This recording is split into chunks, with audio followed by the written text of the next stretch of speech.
Western nations have been scrambling to clear the white helmets from Syria as they are in peril of death, as indicated by reports. The famous gathering, which cases to go about as a volunteer safeguard gathering, has been over and again blamed for working with jihadists, for example, the al-Nusra Front gathering, and have been blamed for organizing false banner synthetic assaults. Now that ISIS is being driven out of Syria and vanquished, the white helmets end up without their defenders. Press TV reports. CBS News Broadcasting Administration provided details regarding Saturday that white helmets individuals are in peril of death and needing salvage as the Syrian armed force increases its counter-psychological oppression activity in the nation's southern part. The report said the issue of the White Caps' withdrawal from Syria had been raised with U.S. President Donald Trump in different discussions with unified nations on the sidelines of the July 11 to 12 NATO summit in Brussels. The Netherlands, Britain, France, Canada and Germany have been endeavoring to figure out how to get an expected 1,000 white helmets volunteers and their relatives out of Syria, the report included. English Prime Minister Theresa May raised the issue amid her gathering with Trump in the UK, and that the theme may likewise be talked about at Trump's up-and-coming summit with Russian President Vladimir Putin.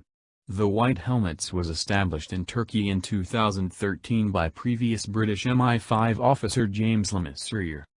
Since its foundation, the gathering has gotten in any event $55 million from the British Foreign Office, $23 at least million from the U.S. Office of Transition Initiatives and untold millions from Qatar.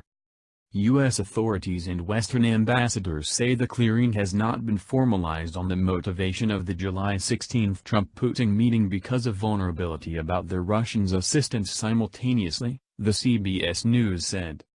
"We are not there yet at all as far as firming up the need to have a dialogue with Putin," a Western representative said.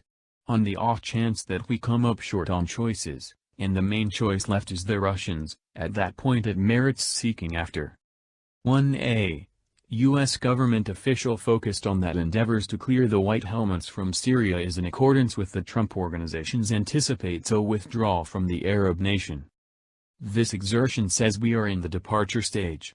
It is a confirmation that the administration will recover control of the nation and the white helmets can't remain," he said. "Or on the other hand, else the administration will take repercussions on them." Back in March, Trump requested the State Department to suspend $200 million in recuperation reserves for Syria, including help to the White Helmets, in the midst of a survey without bounds of the U.S. part in the war-torn nation. After 3 months, notwithstanding, Trump approved the arrival of $6.6 million in already solidified subsidizing for a volunteer association, without alluding to the $193.4 million that remaining parts solidified. Both Damascus and Moscow have blamed the volunteer gathering for having arranged the presumed synthetic weapons assault in the town of Douma in Syria's eastern Ghouta area on April 7. Syrian President Bashar al-Assad depicted the White Helmets as a branch of al-Qaeda and al-Nusra aggressor gatherings and a PR stunt by the US, the UK and France. Russian Foreign Ministry representative Maria Zakharova said the gathering cases to be a compassionate NGO. In any case bolsters fear-based oppressors and conceals their wrongdoings. The White Helmets not just feel at home on Jabhat al-Nusra and Daesh-controlled regions, however transparently identify with them and furnish them with data and even budgetary help. How is that for twofold guidelines? There is narrative confirmation of the White Helmets' inclusion in some of al-Nusra's tasks and conceal over regular citizen passings, she said.